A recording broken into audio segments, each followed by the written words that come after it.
एक सीकर ने पूछा है, नार्सिसिस्ट के साथ जब हम नो कांटेक्ट करते हैं तो उसे कैसा महसूस होता है।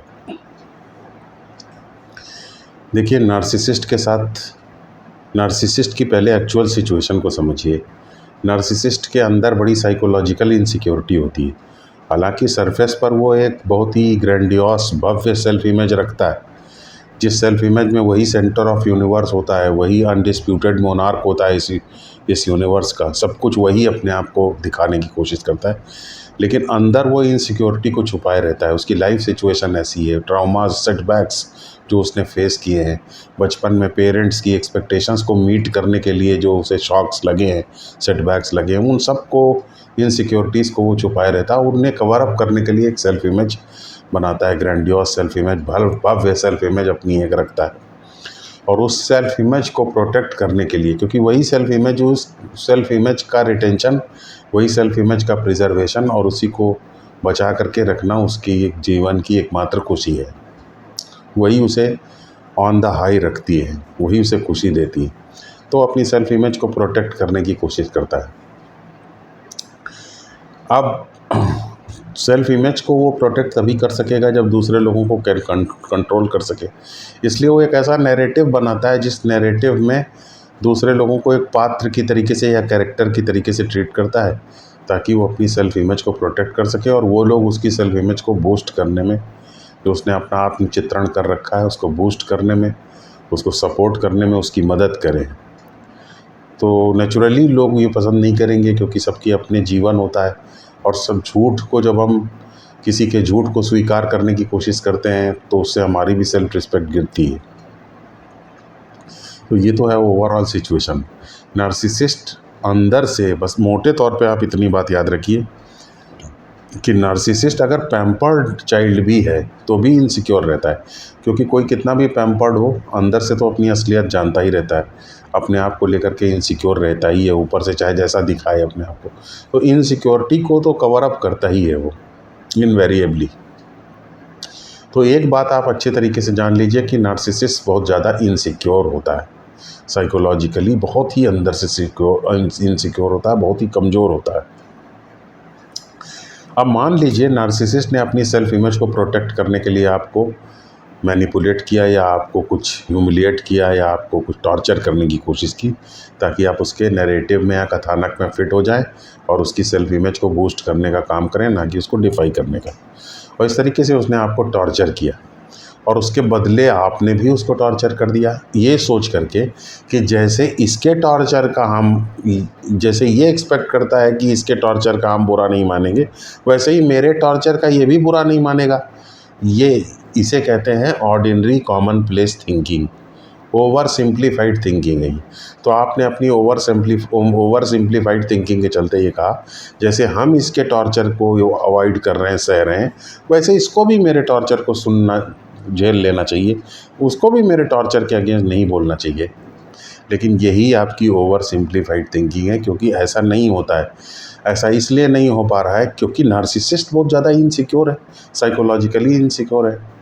अब जब कोई व्यक्ति साइकोलॉजिकली इनसिक्योर होगा तो क्या, साइकोलॉजिकली अगर कोई व्यक्ति इनसिक्योर होगा तो आपने देखा होगा जैसे कि दिवाली में अगर आप पटाखा जलाते हैं तो कुत्ते बहुत ज़्यादा डर जाते हैं, लेकिन आप नहीं डरते हैं। जानवर डर जाता है बहुत ज़्यादा, बंदर बहुत ज़्यादा डर जाते हैं। या आप किसी भी ओकेजन पे पटाखा दगाएं, आप देखेंगे कि बहुत ज़्यादा, जैसे ही पटाखे बहुत ज़्यादा जलने लग जाते हैं, जानवर डरना शुरू हो जाते हैं।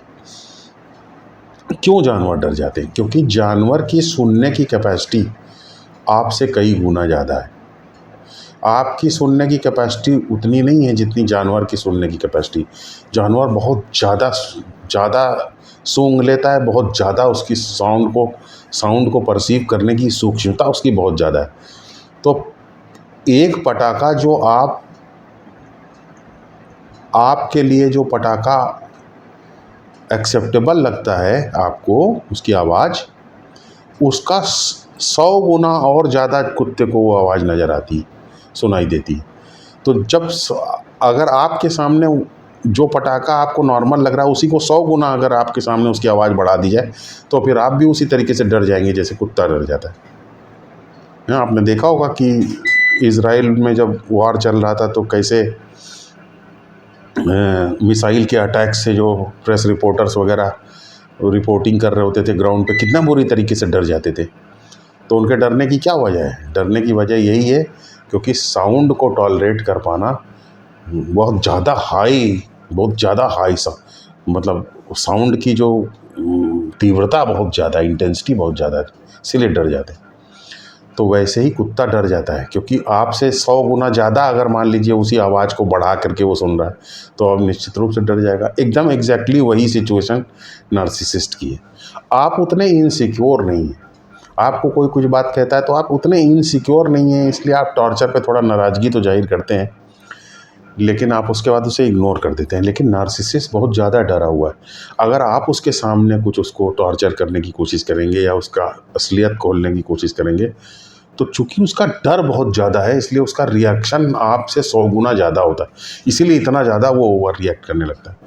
तो वो सोचता है इस तरीके से कि आज इन्होंने मुझे जवाब दिया है, कल ये मुझे घर से बाहर निकाल देंगे, उसके बाद मैं बाहर निकाल दिया जाऊंगा तो मैं क्या खाऊंगा, मैं पागल की तरीके से शहर शहर में घूमूंगा, भीख मांगूंगा, कोई मुझे सहारा नहीं देगा। इस तरीके से वो उसके डर के मारे उसकी थिंकिंग इतनी ज़्यादा आगे तक बढ़ा लेता है वो कि आप इमेजिन ही नहीं कर सकते हैं कि किस हद तक वो आगे सोचता हुआ चला जाता है। बेसिर पैर की बातें। तो वो अपनी ही थिंकिंग से इतना एक्सटेंड करता जाता है कि उस अपनी थिंकिंग से ही डर जाता है और इसीलिए वो इतना ओवर रिएक्ट करता है। जब आप उसको वैसे ही मैनिपुलेट करते हैं जैसे कि वो आपको मैनिपुलेट करता है, आप उसको वैसे ही टॉर्चर करते हैं जैसे वो आपको टॉर्चर करता है, ये एक्सपेक्ट करते हुए कि जैसे मैं टॉर्चर को झेल ले रहा हूँ वैसे इसको भी टॉर्चर को झेल लेना चाहिए। लेकिन वो नहीं झेल पाता क्योंकि उसकी इनसिक्योरिटी आपसे 1000 गुना ज़्यादा है। तो जब हम ये बात समझ जाते हैं तो इसका मतलब हमारे अंदर एक क्वालिटी है, डेवलप हो गई, एक साइकोलॉजिकल क्वालिटी। वो साइकोलॉजिकल क्वालिटी किसे क्या है? वो है रेडिकल एम्पैथी। ये मैंने सबसे पहले बार ये सब फर्स्ट टाइम वर्ल्ड में ये वर्ड यूज़ किया है, ये phrase radical empathy. Radical empathy का मतलब ये है कि दूसरा अपनी साइकोलॉजिकल स्टेट और अपनी बैकग्राउंड के हिसाब से रिएक्ट करता है। दूसरा एक्ट ऑफ बैलेंसिंग के हिसाब से रिएक्ट नहीं करता कि आपको उसने एक झापड़ मारा तो आपने उसको एक झापड़ मार दिया तो बराबर की बात होगी। नहीं, ये बराबर की बात नहीं है। उसने एक झापड़ आपको मारा तो आप अलग तरीके से रिएक्ट करेंगे, आपने उसको एक झापड़ मारा तो वो अलग तरीके से रिएक्ट करेगा। ये बैलेंसिंग का मामला नहीं है, ये इनसिक्योरिटी का मामला है। जो जितना कम इनसिक्योर होगा वो उतना कम रिएक्ट करेगा, जो जितना ज़्यादा इनसिक्योर होगा वो उतना ज़्यादा रिएक्ट करेगा। इस बात को जब हम समझ जाते हैं तो इसका मतलब हमारे अंदर रेडिकल एम्पैथी है। तो वो ठीक वैसे ही नो कांटेक्ट में होता है। जब आप नो कांटेक्ट करते हैं या अचानक रिएक्ट करना बंद कर देते हैं तो नार्सिसिस्ट क्या सोचता है? वो सोचता है कोई मेरे खिलाफ बड़ी योजना बना रहे हैं, आपको संदेह से देखने लग जाता है। इसीलिए ये जो साइकोलॉजिस्ट बहुत से बताते हैं कि नो कांटेक्ट करिए, ये करिए, मैनिपुलेशन का ऐसे जवाब दीजिए, बाउंड्री ऐसे क्रिएट कीजिए। तो आपकी जो बाउंड्री है आपकी छोटी सी बाउंड्री उसके लिए किले की दीवार की तरीके से उसको नज़र आती है, पिरामिड की तरीके से ऊंची नज़र आती है, आपको जेल की दीवार की तरीके से उसको नज़र आती है। तो इसीलिए ये नो कांटेक्ट उससे वो ये संदेह में पड़ जाता है बुरी तरीके से कि आप उसके खिलाफ कोई बड़ी योजना बना रहे हैं। या आप जब रिएक्ट नहीं करते हैं तो वो सोचता है पहले तो बहुत रिएक्ट करते थे, अब रिएक्ट नहीं कर रहे हैं, क्या मामला है, क्या कोई बड़ी योजना बना रहे हैं। तो इस तरीके से नार्सिसिस्ट सोचने लग जाता है। तो ऐसे में क्या करें? रिएक्ट ना करना, नो कांटेक्ट ना करना, ये है तो बात ठीक, लेकिन इसको सही पर्सपेक्टिव में रखना ज़रूरी है। ये सही पर्सपेक्टिव, रेडिकल पर्सपेक्टिव, आज इसको एक वर्ड दे देता हूँ। आप इसको सही पर्सपेक्टिव में, रेडिकल पर्सपेक्टिव चुनिए, सही पर्सपेक्टिव में देखिए कि आपको कैसे रिएक्शन बंद करना है या कैसे आपको नो कांटेक्ट करना है। इसको समझिए, सही पर्सपेक्टिव में इसको रखिए ताकि नार्सिसिस्ट की इमोशनल इनसिक्योरिटी को ये चार्ज ना करे, उसे हिट ना करे। तो वो कैसे हिट नहीं करेगा? हिट नहीं करेगा जब नार्सिसिस्ट को सेंटर में रख करके आप स्ट्रेटजी नहीं बनाएंगे। तो नार्सिसिस्ट से ही डील करने के लिए आप स्ट्रेटजी बना रहे हो, नार्सिसिस्ट को ही सेंटर में कैसे नहीं रखेंगे, यही तो ट्रिक है। नार्सिसिस्ट को सेंटर में बिना रखे हुए आपको ट्रिक बनाना है, बताना है। क्यों? क्योंकि आप सीख रहे हैं जीवन के सीक्रेट्स को, आप जीवन की समझ को पैदा कर रहे हैं। जो मैं वीडियो बना रहा हूँ, इससे आप जीवन की समझ को अपनी बढ़ा रहे हैं, जीवन की समझ को सीख रहे हैं। आप जीवन की समझ के हिसाब से जिए ना, आप नार्सिसिस्ट को जवाब देने के लिए क्यों जीते हैं? आप जीवन की समझ के हिसाब से जिए। जैसे मैं छोटा सा एग्जांपल आपको दे रहा हूं। मैं मान लीजिए कि आप येलो कलर का चश्मा लगाते हैं या रेड कलर का, ब्राउन कलर का आप चश्मा लगाते हैं। ब्राउन कलर का मान लीजिए आप चश्मा लगाते हैं। ब्राउन कलर का चश्मा लगा करके आप ब्राउन कलर का गॉगल्स के साथ आप दुनिया को देखते हैं। तो बताइए, ब्राउन कलर का अगर आप गॉगल्स लगा कर दुनिया को देखेंगे तो दुनिया आपको कैसी नज़र आएगी? दुनिया आपको ब्राउन नज़र आएगी। अब मान लीजिए कि आपको ब्राउन कलर से नफ़रत है, तो मेरे जैसा गुरु आपको मिला, उसने आपको समझाया कि जब भी आपको कोई ब्राउन मिले कलर का दिखे तो आपको रिएक्ट नहीं करना है। अब आपने वो ब्राउन कलर वाला आदमी, जब ब्राउन कलर का चश्मा लगा के आपने उसको देखा, वो आपको ब्राउन दिखा, तो आप रिएक्ट नहीं कर रहे हैं, आप उसको अवॉइड करने की कोशिश कर रहे हैं, आप उसको नो कांटेक्ट करने की कोशिश कर रहे हैं। नो कांटेक्ट आप कर रहे हैं, रिएक्ट नहीं कर रहे हैं आप उसकी किसी बात पे। तो बताइए, क्या ये टेक्निक सही है? ये टेक्निक सही नहीं है। तो सही टेक्निक क्या है? सही टेक्निक ये है कि मैं ये बात जानता हूँ कि मेरा चश्मे की वजह से ब्राउन कलर है, इस आदमी की वजह से ब्राउन कलर नहीं है। ये आदमी ब्राउन नहीं है, मेरा चश्मा ब्राउन है। ये जब मैं समझ जाता हूँ तो भी मैं रिएक्ट नहीं करता हूँ उस आदमी से मिलने के बाद, क्योंकि मैं कहता हूँ कि अरे भाई, मेरे चश्मे का कलर ब्राउन है, इसका कलर ब्राउन नहीं है, तो मैं इसको कुछ नहीं कहता हूँ, इसके किसी बात पर रिएक्ट नहीं करता हूँ, क्योंकि मैं जानता हूँ कि मेरे चश्मे का रंग ब्राउन है। तो रिएक्ट ना करने के दो तरीके हो गए। एक तो तरीका ये है कि मैं अपने चश्मे को तो भूल ही गया हूँ, मैं सीधे उस आदमी को ब्राउन देखता हूँ और मुझे किसी गुरु ने बता दिया है रिएक्ट नहीं करना है, इसलिए ब्राउन आदमी को देख के मेरे अंदर जो हेट्रेड है उसको किसी तरह दबाए हुए हूँ और इसे मैं कहता हूँ रिएक्ट नहीं कर रहा हूँ। ये है तो नॉन रिएक्शन, लेकिन ये नॉन रिएक्शन उचित नहीं है, सही नहीं है, इसका रिजल्ट नहीं सही होगा, क्योंकि जिसको आप देख के आप नॉन रिएक्ट नहीं कर रहे हैं, वो भी देर सवेर समझ जाएगा कि आपके दिमाग में कुछ उलझुल बात चल रही है, कुछ बड़ी गहरी योजना बना रहे हैं। लेकिन अगर आपने ये बात समझ लिया कि चश्मे का रंग मेरा ब्राउन है, इस आदमी की कोई गलती नहीं है, मेरे चश्मे का रंग ब्राउन है, इसलिए मैं इसको ब्राउन होने पर कोई बात नहीं कहूँगा, तो ये भी एक नॉन रिएक्शन है, ये भी एक नो कांटेक्ट। तो जब आप इस तरीके से रिएक्ट नहीं करते हैं जीवन की समझ के ऊपर को ध्यान में रख करके, तो सब चीज़ सही पर्सपेक्टिव में आना शुरू हो जाती है। आप अपने चश्मे को दोष दे रहे हैं, उस आदमी को दोष नहीं दे रहे हैं। इस तरीके के नॉन रिएक्शन के बारे में बात हो रही। जीवन के समझ को ध्यान में रख करके नॉन रिएक्शन करना है, ना कि नार्सिसिस्ट को ध्यान में रख करके नॉन रिएक्शन करना है, जैसा कि साइकोलॉजिस्ट बताते हैं। तो जब हम जीवन की समझ को ध्यान में रख करके नॉन रिएक्शन करते हैं, तो इसका अभी जैसे चश्मे के हिसाब से एग्जांपल दिया, वैसे ही एग्जांपल पर्सनैलिटी के हिसाब से। हाँ, चश्मा और हमारी पर्सनैलिटी एक ही जैसी। हमारे अंदर पर्सनैलिटी के पैटर्न्स होते हैं, वो पैटर्न्स नार्सिसिस्ट जब हमारे साथ कुछ उल्टा सीधा हमें बोलता है, तो हमारे वो पैटर्न्स, नेगेटिव पैटर्न्स एक्टिवेट हो जाते हैं और नेगेटिव फीलिंग्स क्रिएट करने लगते हैं। हमें उन पैटर्न्स को हील करना है, ना कि नार्सिसिस्ट को एक्यूज़ करना है। नार्सिसिस्ट की मौजूदगी में तो पहले से ही एग्जिस्ट जो पैटर्न थे, पहले से ही जो मौजूद थे पर्सनैलिटी के डिस्ट्रक्टिव पैटर्न्स, वो सिर्फ सामने आ गए हैं, बस नार्सिसिस्ट की मौजूदगी में सरफेस पर आ गए, दिखाई देना शुरू हो गए। नार्सिसिस्ट ने उनको सिर्फ एविडेंट बनाने में, उनको सरफेस पर लाने में, सतह पर लाने में मदद की, ताकि हम उसको देख सकें। नार्सिसिस्ट उन पैटर्न्स के लिए जिम्मेदार नहीं। पैटर्न तो पहले से ही हमारे अंदर थे, गुस्से की टेंडेंसी तो पहले ही हमारे अंदर थी, वैलिडेशन की आदत तो पहले से ही हमारे अंदर थी। अब जब हम इन पर्सनैलिटी के पैटर्न्स को नोट कर लेते हैं, समझ लेते हैं, रिकॉर्ड कर लेते हैं, जान लेते हैं, देख लेते हैं, तब हम इन पैटर्न से डिसआइडेंटिफाई करते हैं, इनसे अलग करके अपने आप को देखते हैं, बॉडी माइंड से अलग करके, पर्सनैलिटी से अलग करके अपने आप को देखते हैं। अलग करके जब हम देखते हैं तो ये हमको परेशान नहीं कर पाते। हम इनकी इमोशनल एनर्जी को देखते हैं अलग हो करके, इनसे अलग करके अपने आप को दो करके देखते हैं। हम बॉडी माइंड से अलग हैं, क्योंकि बॉडी माइंड पर्सनैलिटी को हम देख सकते हैं, अपने अंदर की नेगेटिविटी को देख सकते हैं। नेगेटिविटी जिस पैटर्न की वजह से आ रही है, उस पैटर्न को, उसकी आदत को भी हम महसूस कर सकते हैं। तो हम जिन चीज़ों को देख सकते हैं, उन सब चीज़ों से हम अलग, ऐसा मानते हुए हम अपने आप से अलग, हमसे ये सब चीज़ें अलग हैं, पर्सनैलिटी अलग है, बॉडी माइंड अलग है। ये सब कंडीशनिंग्स हमने एनवायरनमेंट से ली हैं, अपने एनवायरनमेंट बैकग्राउंड से लिए हैं। ये बैकग्राउंड बॉडी माइंड में होता है, हम इनसे अलग हैं, हम रियल सेल्फ हैं। ऐसा मानते हुए जब हम डिस्टेंस क्रिएट कर लेते हैं और अपने रियल सेल्फ को याद करते हैं, हु एम आई, तो रियल सेल्फ की याद आती, तो रियल सेल्फ में ईगो हमारा विलीन हो जाता है।